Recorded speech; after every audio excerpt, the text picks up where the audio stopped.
Chemical machining का combination है। Electrochemical machining is a metal removal process based on principle of reverse electroplating. अब electroplating में क्या होता है इलेक्ट्रोप्लेटिंग एक प्रोसेस होता है जहाँ पे हम एक इलेक्ट्रोलाइट मटेरियल के अंदर दो कैथोड और एनोड दो प्लेट्स को रखते हैं, तो एक पे से मटेरियल रिमूव होता है और दूसरे पे जाके चिपक जाता है। तो इस तरह के प्रोसेस को हम इलेक्ट्रोप्लेटिंग कहते हैं। तो अब जो हमारी इलेक्ट्रोकेमिकल मशीनिंग है उसमें हम आधा प्रोसेस कंप्लीट करते हैं, यानी कि एक इलेक्ट्रोड से मटेरियल को तो रिमूव करते हैं लेकिन दूसरे मटेरियल पे वो चिपक नहीं पाता है, उससे पहले हम उसे फ्लैश आउट कर देते हैं और इस तरह से मटेरियल रिमूव हो जाता है। In this process, particles travels from anodic material towards the cathodic material. A current of electrolyte fluid carried away the depleted material before it has changed to reach to the machine tool. Machine tool से तक पहुंचने से पहले हम इसको फिर replace कर देते हैं जिससे कि मशीन टूल के ऊपर डिकम्पोज ना हो पाए। एक cavity produced is the female mating image. जैसा कि डायग्राम में दिखा रखा है हमें कि ये टूल है, टूल के हिसाब से हमें वर्कपीस को मटेरियल को रिमूव करना है। जैसा टूल का शेप होगा ऐसे ही वर्कपीस के ऊपर हमारा मटेरियल रिमूव होके उस तरह की शेप बन जाएगी। ईडीएम की तरह ही होता है लगभग। उसमें क्या होता है, स्पार्क के थ्रू होता है सारा प्रोसेस, लेकिन ईसीएम के अंदर क्या होता है, वो केमिकल होता है। तो केमिकल रिमूवल होता है तो वो एटॉमिक लेवल या मॉलिक्यूलर लेवल पे, स्मॉल लेवल पे मशीनिंग प्रोसेस कंप्लीट होता है। तो जैसे ईडीएम में इस बात से हमें कोई फ़र्क नहीं पड़ता कि मटेरियल कितना हार्ड है, ऐसे ही ईसीएम में भी हमें कोई मतलब नहीं है इस बात से कि मटेरियल कितना हार्ड है। बस मटेरियल केमिकली रिएक्टिव होना चाहिए टूल के साथ, जो इलेक्ट्रोप्लेटिंग के थ्रू मटेरियल रिमूव कर सके। अगर ऐसा हो पा रहा है तो हम इजीली मशीन कर सकते हैं। Difficult shape can be made by this process on material regardless of their hardness. तो ईसीएम के थ्रू हम क्या कर सकते हैं, इस तरह का प्रोसेस कंप्लीट कर सकते हैं।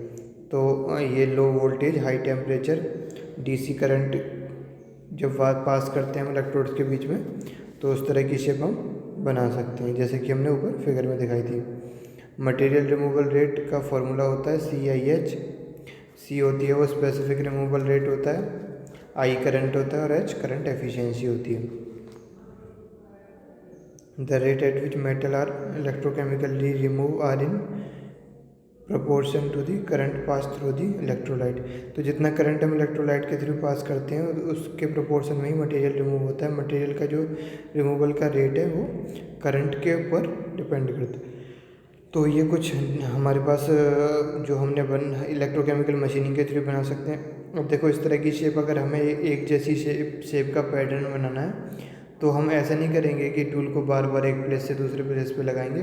हम टूल ही इसी शेप का बनाएंगे जैसे पूरी ट्रे जैसी शेप का, और वो एक साथ पूरी मटेरियल को रिमूव कर देगा।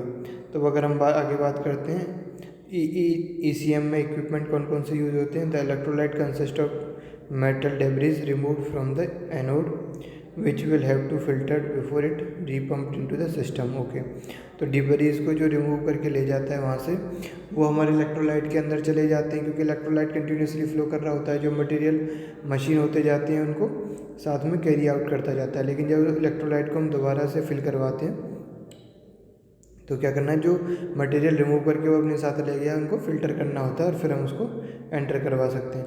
Also a large amount of heat is generated during electrolysis which heats up the electrolyte. तो उससे क्या होगा, इलेक्ट्रोलाइट हीटअप हो जाएगा, तो इलेक्ट्रोलाइट को हमें कूल भी करना होगा नीचे, नहीं तो टेम्परेचर के साथ प्रॉपर्टीज़ वेरी हो जाएंगी इलेक्ट्रोलाइट की और मशीनिंग प्रॉपर नहीं हो पाएगी। The electrolyte is so chosen that the anode is dissolve but no deposition takes place on the cathode. तो इलेक्ट्रोलाइट हमें इस तरह से चूज़ करनी है तो कि एनोड तो वो हो जाए, डिज़ोल्व हो जाए, लेकिन डिपोजिशन ना हो कैथोड के ऊपर। तो हाई इलेक्ट्रिकल कंडक्टिविटी चाहिए, लो विस्कोसिटी चाहिए, हाई स्पेसिफिक हीट चाहिए और केमिकल स्टेबिलिटी चाहिए। ये सारी प्रॉपर्टीज़ हो गई हमने इलेक्ट्रोलाइट के बारे में कर लिया। अब हम टूल की बात करते हैं तो properties of tool material should be high electrical and thermal conductivity. बिल्कुल, क्योंकि इलेक्ट्रोकेमिकल प्रोसेस है तो इलेक्ट्रिसिटी और हीट की कंडक्टिविटी अच्छी होनी चाहिए। इजी मशीनेबिलिटी, मशीन आसानी से हो जाए अगर उसको क्योंकि मटेरियल थोड़ा बहुत तो रिमूव अगर होगा तो उसको हम ग्राइंड करके इजीली मशीन कर सकें। Good stiffness, high corrosion resistance.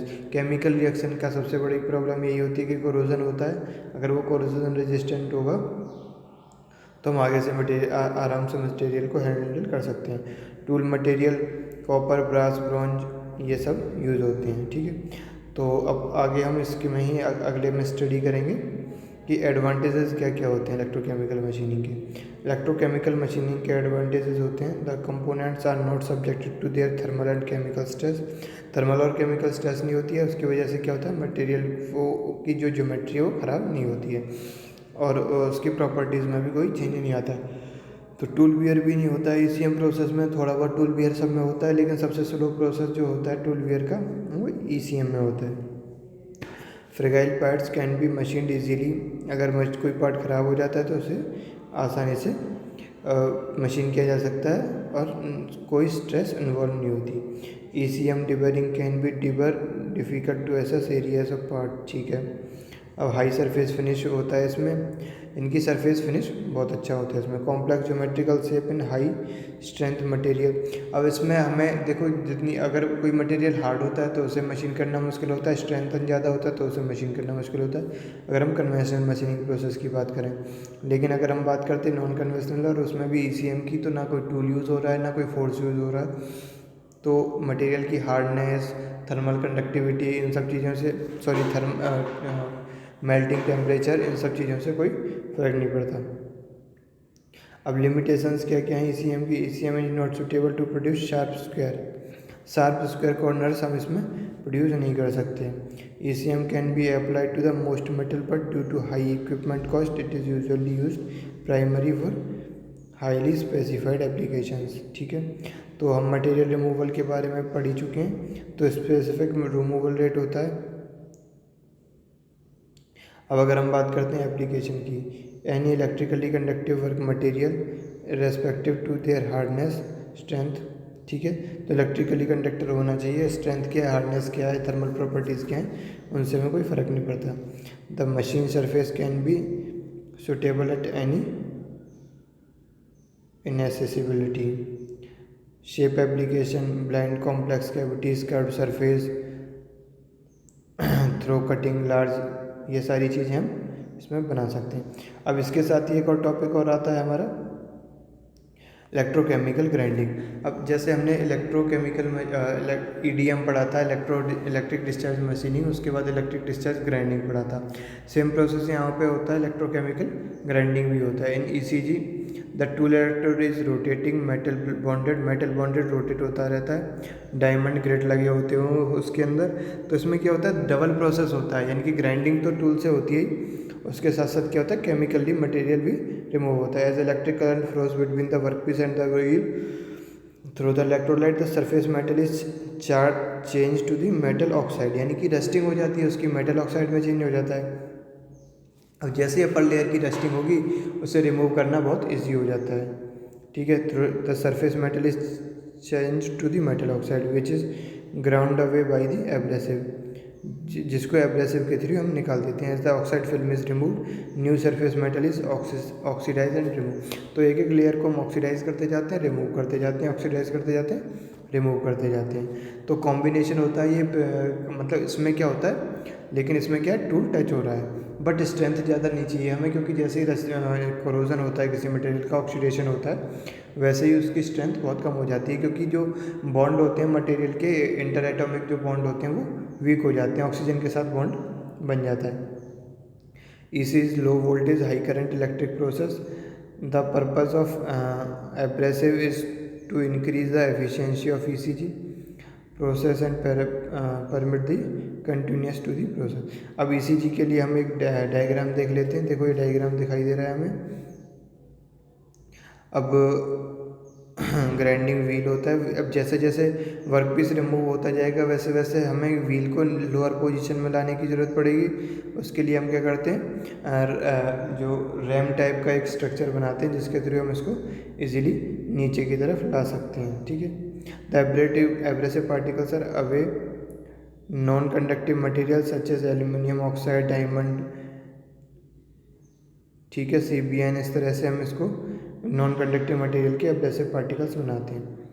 The process used for shaping the sharpening carbide cutting tools which cause high wear rate on expense diamond wheel in normal grinding। तो diamond के हम use कर रहे हैं तो high wear rate होगा उसमें। Fragile parts, surgical needles, tip of assemble turbine blades, ये सारी चीज़ें बना सकते हैं। अब अदर और इलेक्ट्रोकेमिकल प्रोसेस होते हैं, उनके बारे में जो भी हम डिस्कस कर सकते हैं। इलेक्ट्रोकेमिकल पॉलिशिंग होती है, यानी कि ईसीएम को हम कहाँ कहाँ यूज़ कर सकते हैं। ग्राइंडिंग में कर रहे हैं, मशीनिंग में, टर्निंग में, शेपिंग में कर रहे हैं। उसके अलावा पॉलिशिंग में कर सकते हैं, होल ड्रिलिंग में कर सकते हैं और डीबरिंग में कर सकते हैं। तो ये सारे क्या हैं, प्रोसेस हैं कि ईसीएम को हम कहाँ कहाँ पे यूज़ कर सकते हैं। ओके, तो अभी इस लेक्चर में इतना ही। नेक्स्ट हम अगले लेक्चर में स्टडी करेंगे।